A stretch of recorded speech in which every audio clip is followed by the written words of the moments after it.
1975-এর 15ই August ইথারে ভাইসে আসা এই বজ্র নির্ঘোষ শুনছিল দেশবাসী। প্রবল প্রতাপশালী শেখ মুজিবের শাসনের অবসান হয়েছে, সারা দেশে কারফিউ জারি হয়েছে। কিন্তু কি অবাক ব্যাপার, কারফিউ ভেঙে দলে দলে উৎফুল্ল জনতা নেমে আসছে রাস্তায়। চারিদিকে মুক্তির আনন্দ, এক বর্বর স্বৈরাচারের পতন হয়েছে।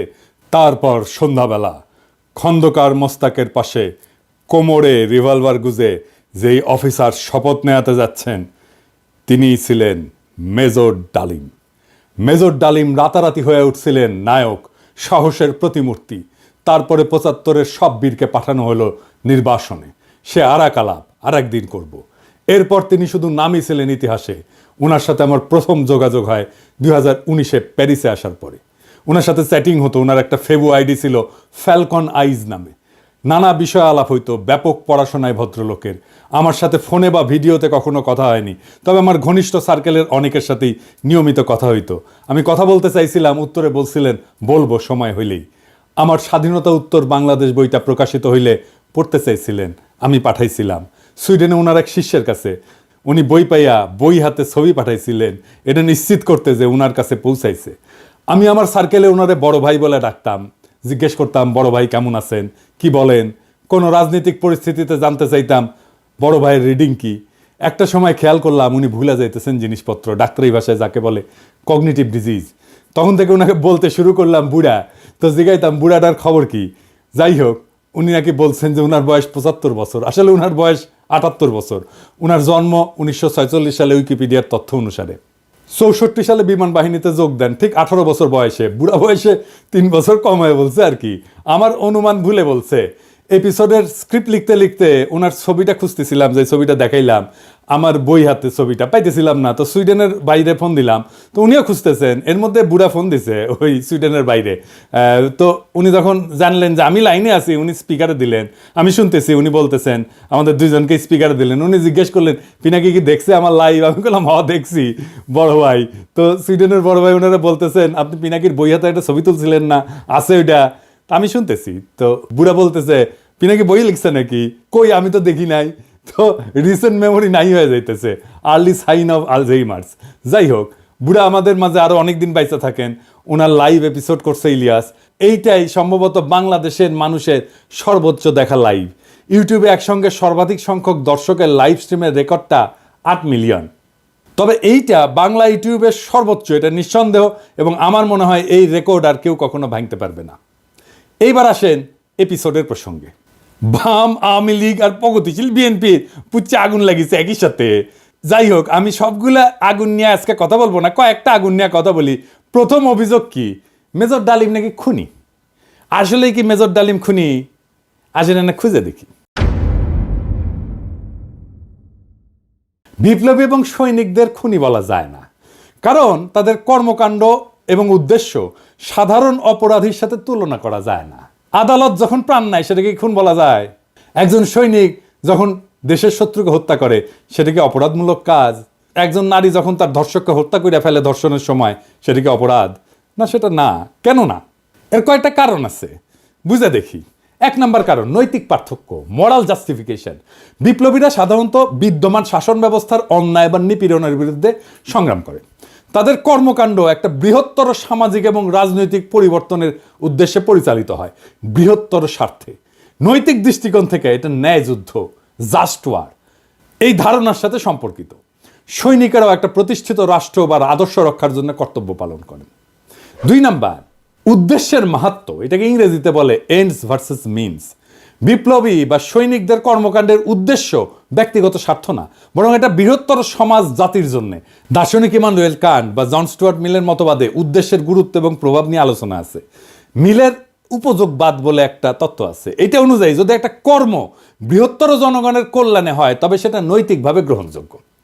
3 নাম্বার, সমাজের দৃষ্টিভঙ্গি বা পারসেপশন বাই সোসাইটি। সমাজ সাধারণত সৈনিকদের রক্ষক এবং বিপ্লবীদের ন্যায়ের প্রতীক হিসাবে দেখে। সময়ের সঙ্গে অনেক বিপ্লবীকে নায়ক হিসেবে স্বীকৃতি দেওয়া হয়। এটার আইনি ব্যাখ্যাও আছে। 1 নম্বর হইতেছে যে লেজিটিমেসি অফ অ্যাকশন, মানে রাষ্ট্রীয় বৈধতা। সৈনিকদের কর্মকাণ্ড রাষ্ট্রীয় আদেশের আওতায় ঘটে। আন্তর্জাতিক আইন অনুযায়ী যুদ্ধ বা প্রতিরক্ষায় হত্যা বৈধ, যদি তা যুদ্ধের আইন মেনে চলে। 2 নম্বর হচ্ছে রাজনৈতিক লড়াই বনাম অপরাধ, পলিটিক্যাল স্ট্রাগল ভার্সেস ক্রাইম। বিপ্লবীরা সবসময় বিদ্যমান আইন ভঙ্গ করে, বিপ্লব বা অভ্যুত্থান বিদ্যমান আইনের উপরে। সেই জন্যে বিপ্লবীদের কর্মকাণ্ডকে অপরাধ হিসেবে বিবেচনা করা যায় না, কারণ আইন এটা সংজ্ঞায়িত করে বা ডিফাইন করে অপরাধ, আর বিপ্লব এটার উপরে। তা উপরে থেকে এই অপরাধের ডেফিনেশন তো বিপ্লব গ্রহণ করবে না।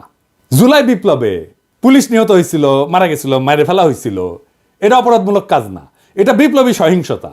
এই জন্যই এই হত্যার বিচার করা যাবে না, কারণ বিপ্লব অভ্যুত্থান আদালত বা আইনের চাইতে বড়। যদি পুলিশ হত্যার বিচার হয় তাহলে ধরে নেবেন বিপ্লব পরাজিত। 15ই আগস্টের বিপ্লব পরাজিত হয়েছিল জন্যই আগস্ট বিপ্লবের নায়কদের বিচার এবং ফাঁসি হয়েছিল। 3 নম্বরে হইতেছে যে ইচ্ছাকৃত হত্যা বনাম কর্তব্য, ইন্টেনশনাল কিলিং ভার্সেস ডিউটি। সাধারণ অপরাধী ব্যক্তিগত স্বার্থে হত্যা করে, অন্যদিকে সৈনিকেরা যুদ্ধক্ষেত্রে এবং বিপ্লবীরা সামাজিক রাজনৈতিক কাঠামো এবং বিদ্যমান ব্যবস্থা বদলের উদ্দেশ্যে কাজ করে এবং এর ক্ষেত্রে বিপ্লবী সহিংসতা হয়। এইটা তাদের কাজকে ইচ্ছাকৃত হত্যাকাণ্ড থেকে আলাদা করে। সেই জন্যই তাদের কাজগুলোকে ইচ্ছাকৃত হত্যাকাণ্ড থেকে আলাদা হয়ে যায়। শেখ মুজিবকে কেউ খুন করেনি, সে অভ্যুত্থানে নিহত। তার পরিবারের সদস্যদের কেউ খুন করেনি, তারাও অভ্যুত্থানে নিহত। দ্বিতীয় অভিযোগ হচ্ছে মেজর ডালিম শিশু হত্যা করেছে। আবার ইন্টারেস্টিংলি কৌতুকপ্রদভাবে এটা আইসিছে বামেদের কাছ থেকে। হ্যাঁ, মেজর ডালিম কি শিশু হত্যা করেছে? মেজর ডালিম 32 নাম্বার আক্রমণ করে নাই, তারে দায়িত্ব দিতে চাইছিল, সে নেয় নাই। কারণ মুজিব পরিবারের সাথে তার একটা ব্যক্তিগত পারিবারিক সম্পর্ক ছিল। সে গেছিল মুজিবের ভগ্নিপতি আব্দুর রব শেরনিয়াবাতের বাসায়। সেখানে তার 14 বছরের বয়সী মেয়ে বেবি, 12 বছরের বয়সী ছেলে আরিফ এবং 4 বছর বয়সের নাতি সুকান্ত আবদুল্লাহ, যেটা আবুল হাসনাত আবদুল্লাহর ছেলে, ও মারা যায়। আবুল হাসনাত আবদুল্লাহ হারামজাদাটা পানির ট্যাঙ্কে লুকেছিল, বেঁচে যায়। কিন্তু কথা হইতেছে বাড়ির নারী আর শিশুদের বন্দুকের মুখে ফেলায় পানির ট্যাঙ্কে লুকেছিল কেন হারামজাদাটা? ওইটা জয় বাংলা হইলে তো আরো সুবিধা হইলেনি। যাই হোক, এবার আসেন দেখি মহান বিপ্লবের সময় শিশুদেরকে হত্যা করা হয়েছিল যতগুলো বিপ্লব হয়েছে ইতিহাসে, যেগুলোর নাম জানি আমরা, যেগুলো নিয়ে কাইত হয়ে পড়ে যায় বিপ্লবীরা। আসেন সেটা দেখি। ফরাসি বিপ্লবের সময় লুই শার্লস, যাকে লুই সপ্তদশ বলা হয়, মানে রাজা ষোড়শ লুই এবং মেরি আন্তোয়ানেটের ছোট ছেলে, বন্দি অবস্থায় খাইতে না দিয়ে কারাগারে রেখে মৃত্যুর দিকে ঠেলে দেওয়া হয়। যখন তার মৃতদেহ বের করা হচ্ছিল, তার শরীরে কোনো মাংস ছিল না, কঙ্কালের উপরে চামড়া। বিপ্লবীরা হত্যা করবে না, কারণ তাদের পবিত্রতা নষ্ট হবে, কিন্তু খাইতে না দিয়া দিনের পর দিন কষ্ট দিয়া মেরে ফেলা যাবে। তো ফরাসি বিপ্লব নিয়ে আধিখ্যাত তো করে সবাই। আবার রুশ বিপ্লব নিয়ে তো বামেরা কাইত হয়ে পড়ে যায় না? যে বামেরা কবে তাদেরকে কইবেন এটা, যে রাশিয়ার জার দ্বিতীয় নিকোলাস এবং তার পরিবারের সদস্যদের বন্দি করে কমিউনিস্টরা। জার কিন্তু তখন ক্ষমতায় না, জারের ক্ষমতা অনেক আগেই চলে গেছে। কমিউনিস্টরা কিন্তু জারের কাছ থেকে ক্ষমতা নেয়নি। কমিউনিস্টরা কেরেনস্কি সরকারকে উৎখাত করে ক্ষমতা নিয়েছে, মানে লেনিন।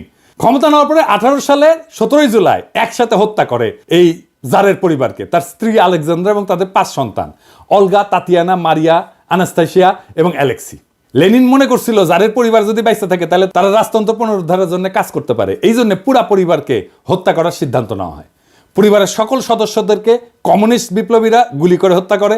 পরে তাদের মৃতদেহ অ্যাসিড দিয়ে বিকৃত করে মাটিতে পুঁতে ফেলা হয়। এর মধ্যে আনাস্তাসিয়া নিকোলায়েভনার এর বয়স ছিল 17 বছর, আর অ্যালেক্সি নিকোলায়েভিচের বয়স ছিল মাত্র 13 বছর। দুই ক্ষেত্রেই প্ল্যান করে মারা হয়েছে অনেক পরে। 15ই আগস্টে শিশুরা মারা গেছে কোল্যাটারাল ড্যামেজে, প্ল্যান করা হয়নি যে শিশুদের মারা হবে।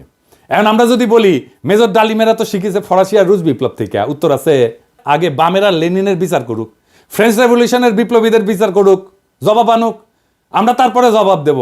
এখন অনেকের মনে প্রশ্ন এসছে যে মেজর ডালিম কি তাহলে দেশে ফিরবেন বা ফিরতে পারবেন? আমাকে সুইডেনের ভাই, বড় ভাই, যিনি মেজর ডালিমের শিষ্য, উনি বলছেন ওনারা তো দেশে আনা দরকার, উনি অবশ্যই দেশে আসবেন। আমরা নতুন সংবিধান লিখলে 15ই আগস্টকে বিপ্লবী অভ্যুত্থানের মর্যাদা দেব। আগের রায় বিচার সবকিছু ইনভ্যালিড হয়ে যাবে। তিনি তখনই বীরের বেশে দেশে ফিরবেন। 24-এর বিপ্লব যারা নির্মাণ করছে তাদের অনেকেরই আইডল ছিলেন মেজর ডালিম, অন্তত আমার তো ছিলেনই। ওনার নাম আমরা আকাশে লিখে রাখবো ঈসা খান তিতুমির, হাজী শরীয়তুল্লাহর সাথে। বাংলাদেশে যতবার জালেম আসবে ততবার মেজর ডালিমেরা জন্মাবে। কখনো তাদের নাম হবে আবু সাইদ, কখনো তাদের নাম হবে মীর মুগ্ধ, কখনো তাদের নাম হবে ওয়াসিম, আনাস। আমরা এক একটা তারার নাম দেব এই বীরদের নামে। 24-এর বিপ্লব একটা প্রকৃত বিপ্লব হয়ে উঠবে যদি আমরা নতুন সংবিধান লিখে মেজর ডালিমকে দেশে ফিরে আনতে পারি। সেই দিন হবে বিপ্লবের প্রকৃত বিজয়। ইনকিলাব জিন্দাবাদ।